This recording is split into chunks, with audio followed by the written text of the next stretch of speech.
Joel will be talking about the Train the Trainer workshop that was held at McGill in Montreal earlier this year, if I'm correct. Over to you, Joel.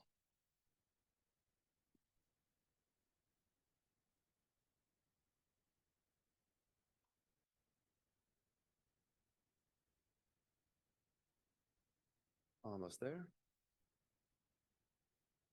All right. So good morning. My name is Joel Ryan. I work with Claire Brown at the Imaging Facility at McGill University in Montreal in Canada. And today I'll be reporting, as Mike suggested, I'll be reporting on the Train the Trainer event, kind of the first that we've done, at least of this kind, that we did back in July with a few people who are here in the audience. And I'll tell you a little bit about what we did, what worked well, what we learned especially. In the context of this. This was kind of the Train the Trainer event related to the MLMC, which is the Montreal Light Microscopy course. This is a fundamentals microscopy course that Claire has been doing for well over 10 years. And I say well over 10 years because I was a student at that course in 2012. So, well, the years roll on, don't they? So, to give you an idea, the overall idea of the course was as follows.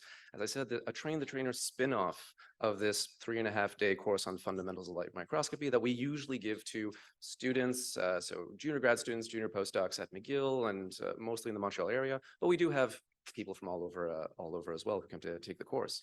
So the Train the Trainer in this case was, instead of targeting people who are just starting up their careers and using microscopy for their research, it's really targeted to how to teach or how to discuss the fundamentals of light microscopy for imaging scientists. So the idea is to really have this workshop for imaging scientists, people who know how microscopes work, but maybe don't have as much experience in teaching it.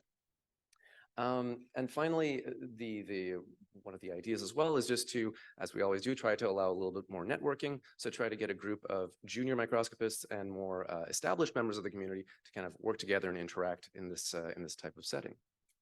So that was the overall idea. The general goal of the course, well, when we were kind of planning this, and we were planning this a little bit in a bubble, or when we were preparing the course, and so I was really happy yesterday to see that people from everywhere around the world, I started noting down all the countries, but pretty much it was everywhere. Everybody does have Train the Trainer things going on, from Australia, India, Singapore, Japan, Uruguay, France, the US, South Africa, and so forth. And so we're no longer doing this in a bubble, and we're trying to get more and more feedback from people. And so what we tried to do is to sort of provide a certain wealth of material, so slide decks and examples and hands-on activities for people looking to build their own microscopy courses. So ideally have kind of like a starter kit that people could work on and modify kind of as they needed. A secondary element was, again, to promote networking between members of different facilities, kind of across many different countries. So again, just bringing people together and bringing that networking and get kind of the input of people from different areas. And finally, kind of a long-term goal, and this is what we're really trying to do by including attending these meetings and talking to people, is to try to keep the group connected. So not only provide the materials, but provide kind of a space where people can share their own materials and build on the materials and resources that we've put together, and just keep the group connected, keep talking as more and more of these events are being done.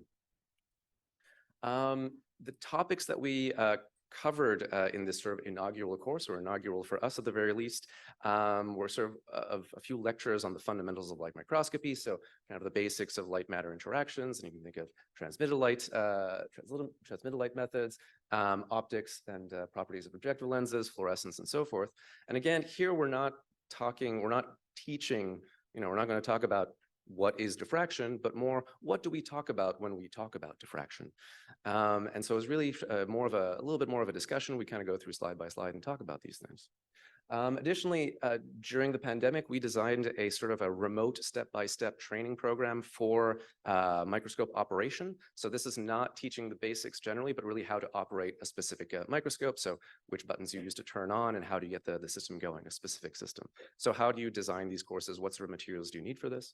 We covered course logistics. So again, with the idea of people going back to their home universities and preparing their courses, what sort of logistics they have to think about in terms of, well, booking accommodation to budgeting and so forth. And finally, how do you run courses with corporate partners? So how do you see them beyond just a source of money, but really more of a partnership that can add value sort of over a longer time scale? The course format was kind of as follows. So actually, as Claire mentioned, we spent a whole morning introducing each other, which was really nice. So everyone came up to the front of the class and introduced each other, each with these sort of guided slides. And so that was really great because it broke the ice. It gave the chance of everyone to speak. And I think the effect of that was kind of was visible in the fact that during the rest of the week, every single person in the course, we were about 25 people, every single person actually asked a question or gave a comment in an unprompted fashion. And that's not always the case, even in a smaller group.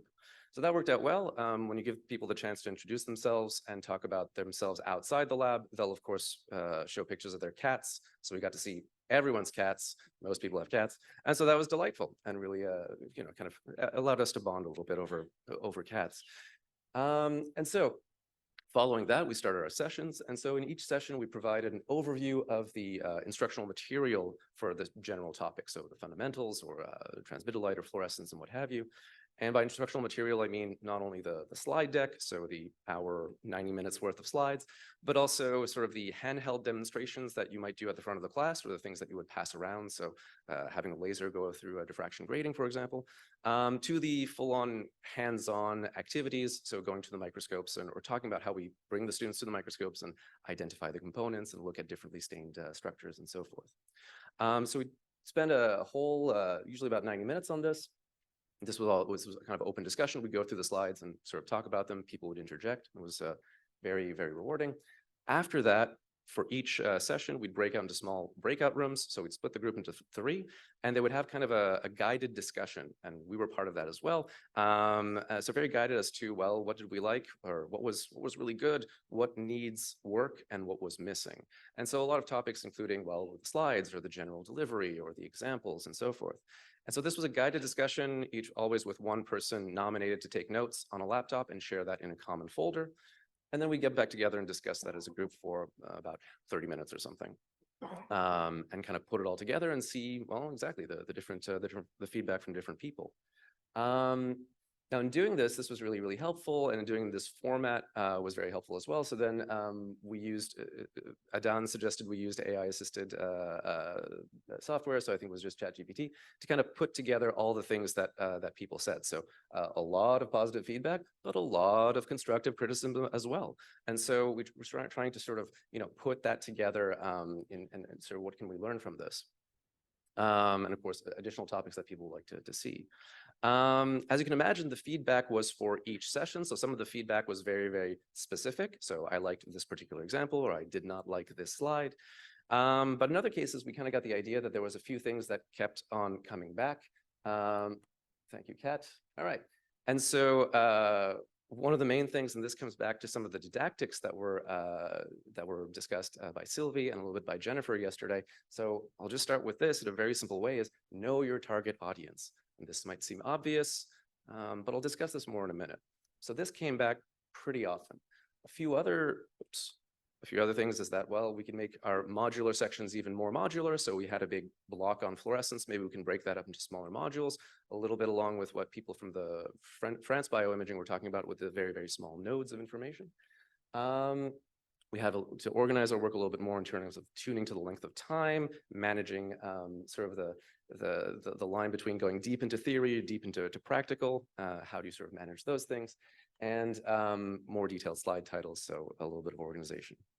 Coming back to the know your target audience, is that was really something that came back and kind of opened our eyes a little bit. So know your target audience is a little bit obvious, and we all do that kind of automatically. You create a talk and you're thinking, oh, who am I talking to? And so depending on the average experience, the average background of people, you are naturally going to be inclined to adjust your talk. However, it takes, I think, from moving from there, what we were kind of challenged by Sylvie was to go kind of the next step is not only who you're teaching, but why are you teaching? What are you hoping they learned? So what are your goals as a trainer? And as you suggested, what are their goals in taking this course? So this really kind of forces us to rethink a little bit how we're teaching these things and try to sort of update how we teach these things. Essentially, the fundamentals don't change, but how we teach them probably should. And so lots of things to reflect about, lots to think about, but think fast, because then we went to work on all this in a day camp, with 140 kids, ranging from the ages of 4 to 11 years old. And so this was a science microscopy day organized at a day camp. This idea was entirely stolen from Mexico BioImaging and entirely spearheaded by another imaging scientist in Montreal, Yusuf, who has done this in the past and managed to collect about 30 old microscopes that our dear institution was planning to just trash. And so we went through them, figured out the ones that worked and brought them to the day camp and just had kind of fun with the kids, looking at fingerprints, plants, hair, anything we could get our hands on. Claire brought the aphids that were eating her houseplants, which were fascinating. And so it was a lot of fun.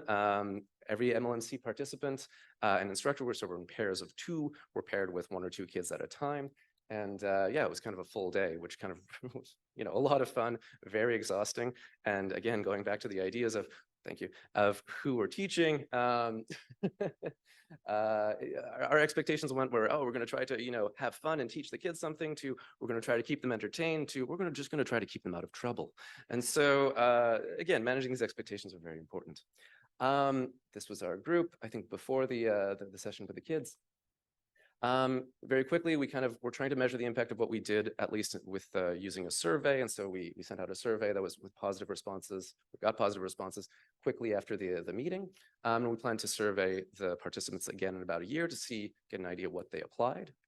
And then things to consider for the next edition. I think we want to have more junior microscopists when we're doing the event and more senior microscopists on the preparation side. So, and that's kind of what we're hoping to do in the next few months, is talk to the more established people about working on this course. We need clearer goals for our lectures, clear expected outcomes, and a huge problem that has been discussed a fair bit yesterday and a fair bit recently is, of course, issues with obtaining visas. So again, about 6 people couldn't make it because our government denied their visa. And so that's definitely something that we have to look into a little bit more, and was definitely eye-opening for us. Running out of time, so our future plans are essentially to keep on working on what we did and hold an online version of this for people to attend from anywhere. And we're going to do this event again probably next summer, I think, so in person in Montreal. I don't think we have a date yet, but save July, I guess. And yeah, and so I'll stop there. Here are a few pictures of the event. This was, of course, in the little gym where we had the kids. This was the sample table. And yeah, I'll just thank a few people who worked on the course. So we'll thank GBI, of course, for the invitation. We got a lot of support from Bina, my colleagues at the course, and all the instructors and participants. And I'll gladly take questions.